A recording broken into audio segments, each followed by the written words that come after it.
Bonjour tout le monde, c'est Michel. Aujourd'hui, je vous parle des comics qui vont sortir au mois de février.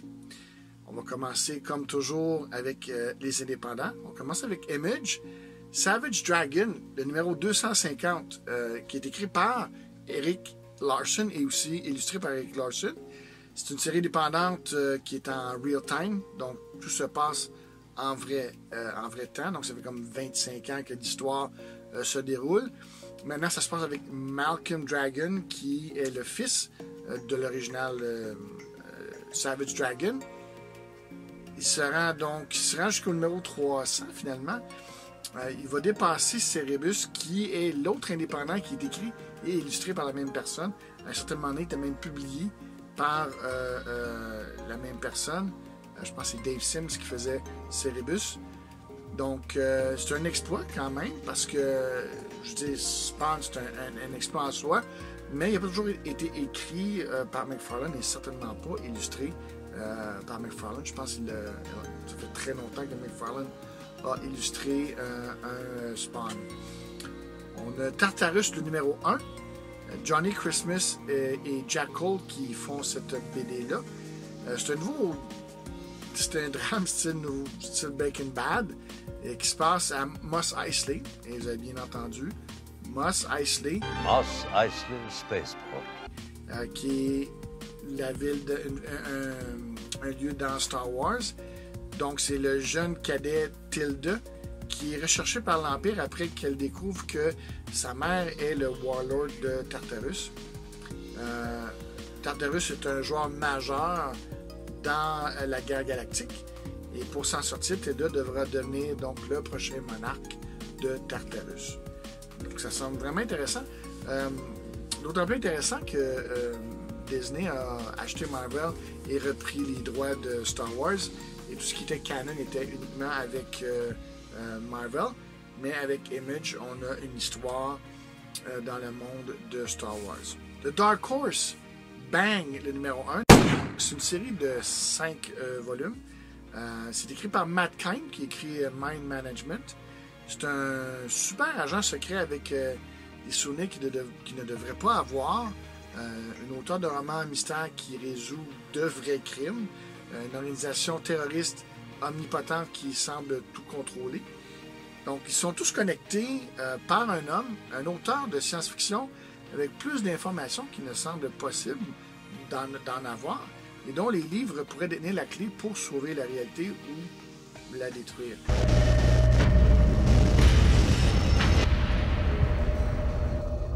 Donc, vraiment, on sait que Matt Kine écrit des choses un peu bizarres, genre la Philip K. Dick. Lady Killer de Joel Jones, donc il y avait eu 2 séries. Ils vont sortir ce qu'ils appellent Library Edition Hardcover. Et donc les 2 séries sont en un seul volume. À noter que Netflix a droit de regard sur toutes les propriétés de Dark Horse, et Lady Killer est pressenti pour donner une série. IDW.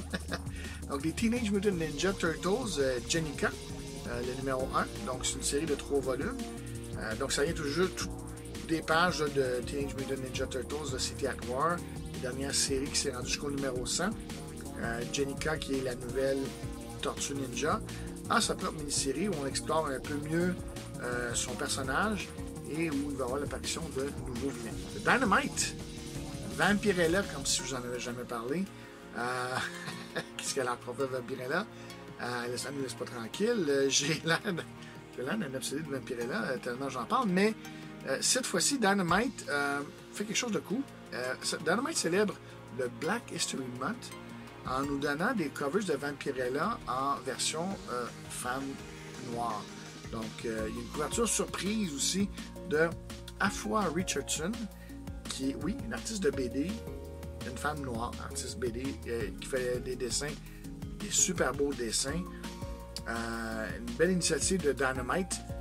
Aussi, superbe cover de Ben Oliver pour le Vengeance of Vampirella, le numéro 5.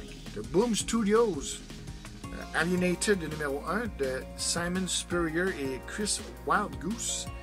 C'est écrit donc par Simon Spurrier, qui a écrit entre autres Hellblazer, Coda, et illustré par Wildgoose, qui a déjà dessiné Batgirl et Batman Nightwalker. Donc c'est 3 ados en marge de la société qui découvrent une entité qui n'est pas de ce monde, donc une petite bébête bien cute. Il arrive que cette bestiole super cute est en fait un super prédateur en devenir. Et bon, les ados rebelles plus un super prédateur, c'est pas un bon mélange. The Action Lab, The Argus, le numéro 1, de Marc Bertolini. Donc, c'est l'histoire de Randall Patton, qui est un prodige, s'il y en est un, qui a réussi à rendre le voyage dans le temps une réalité. Aussitôt, The Argus est créé, c'est pour protéger notre réalité, donc une agence qui protège notre réalité et qui empêche les gens de se promener dans le temps. Mais un accident rend un des membres de l'agence totalement fou et il se met à tuer les autres, mais ils sont tous des versions de Randall à différents moments de sa vie. Donc, qui d'autre que Randall? Qui va devenir Randall, finalement. Aftershock, The Man Who Fucked Up Time, excusez mon langage, de John Layman. C'est une version donc plus légère de voyage spatio-temporel, contrairement à The Argus. Donc ça, c'est plus léger. Donc, encouragé par une version future de lui-même, Sean, qui est le personnage principal, voyage dans le temps, non sans dégâts.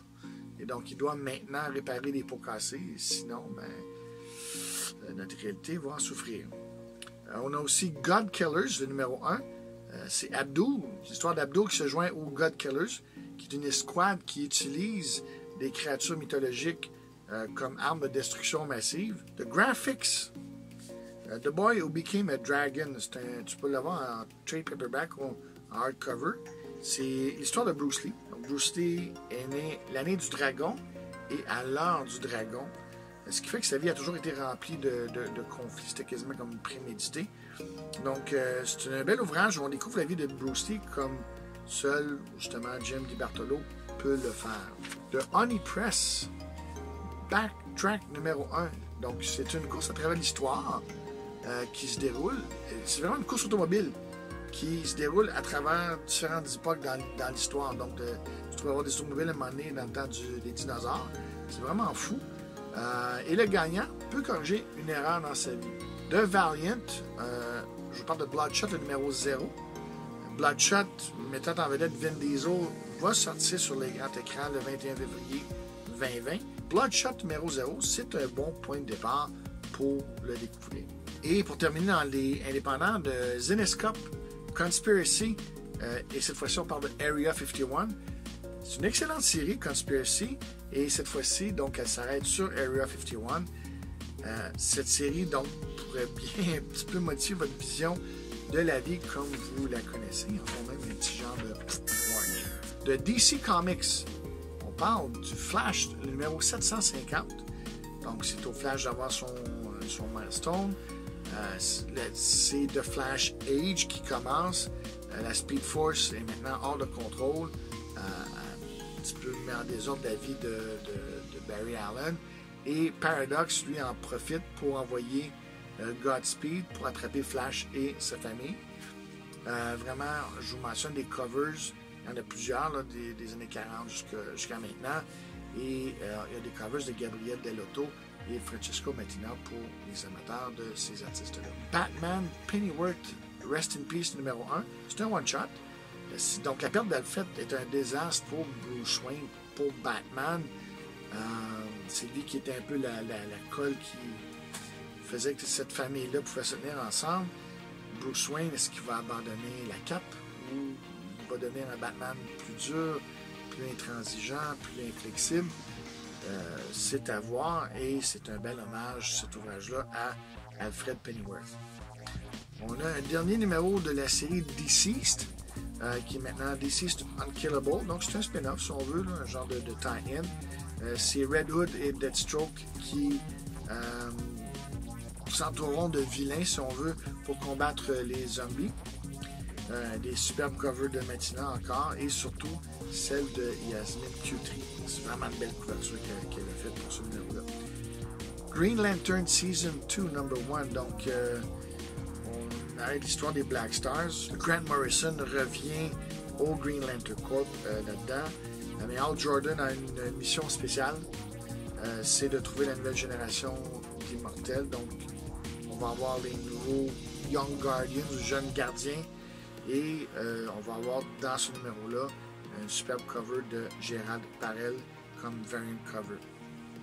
On a aussi Leviathan Dawn, le numéro 1. C'est un one-shot.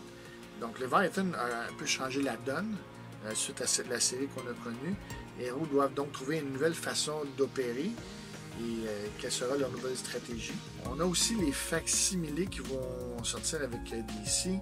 Il y en a deux. Il y a Flash numéro 123. Flash numéro 123, c'est la première apparition, si on veut, du concept du multiverse. Parce que là, on a deux Flash, donc on s'aperçoit que le Flash de la Terre numéro 2 et Green Lantern numéro 1, qui est la première apparition des Gardiens d'Ora. De la série de Joe Hill, Hill House, on a Plunge, le numéro 1, qui est écrit par Joe Hill. Plunge nous amène après un énorme tsunami, un signal de détresse du vaisseau Derleth qui est envoyé du détroit de Bering. Le seul problème, c'est que le Derleth a disparu il y a 40 ans. Aquaman, le numéro 57, pourquoi je vous parle de ça? C'est la naissance d'Aqua Baby. Je parle jamais assez dit. Harley Quinn et Poison Ivy, le numéro 6, c'est le dernier numéro de cette série-là. C'est un peu un final choc de cette mini-série. Les cardstock covers, donc où on voit toujours le cover Harley, le cover Poison Ivy, vont être dessinés par Mark Brooks, celui qui a fait les covers de House of X puis Powers of X numéro 1. Là. Ces super belles covers-là. Donc, il fait les covers en ce moment de Captain Marvel. Donc, c'est lui, Mark Brooks. Et je vous parle aussi de Young Justice, le numéro 13. Pourquoi? Parce que Young Justice est à la recherche de Connor Kent et qui, lui, s'est perdu dans le monde de Scott Harris. C'est le monde du Warlord de Mike Grell. Et justement, on a une couverture spéciale de Mike Grell pour ce numéro-là. On est rendu à Marvel, déjà. Wolverine est numéro 1. He's back. Donc, qu'est-ce qu'il y a plus d'autre à dire? Il y a aussi une belle couverture d'Alex Ross pour ce numéro-là. Il y a Marvel Tales de Wolverine. Donc, ceux qui veulent avoir un reprint d'anciennes histoires de Wolverine. C'est surtout le cover qui est une superbe cover de Inuk Lee avec le costume original là, de Wolverine là, quand il est apparu dans le Hulk numéro 180-181. Iron Man 2020. Le numéro 2, toujours avec ses couvertures avec une 5e couleur fluo, les True Believers qui sont reliés, si on veut, à cette histoire-là de Iron Man 2020. Et c'est des reprints de Key Comics. Donc, à bien surveiller. C'est des comics qui coûtent juste $1. Ça vaut vraiment la peine. Spider-Verse, le numéro 5, c'est Spider-Man noir qui est de retour. Donc, il était supposé être mort, mais il est de retour. Dans quelles circonstances? Black Cat, le numéro 9. Black Cat et son équipe donc se rendent à Madripoor pour voler le prochain objet dans leur liste. Ça appartient à un collectionneur qui s'appelle Patch. Donc, ceux qui ne savent pas, Patch, c'est Wolverine. Ghost Rider, le numéro 5.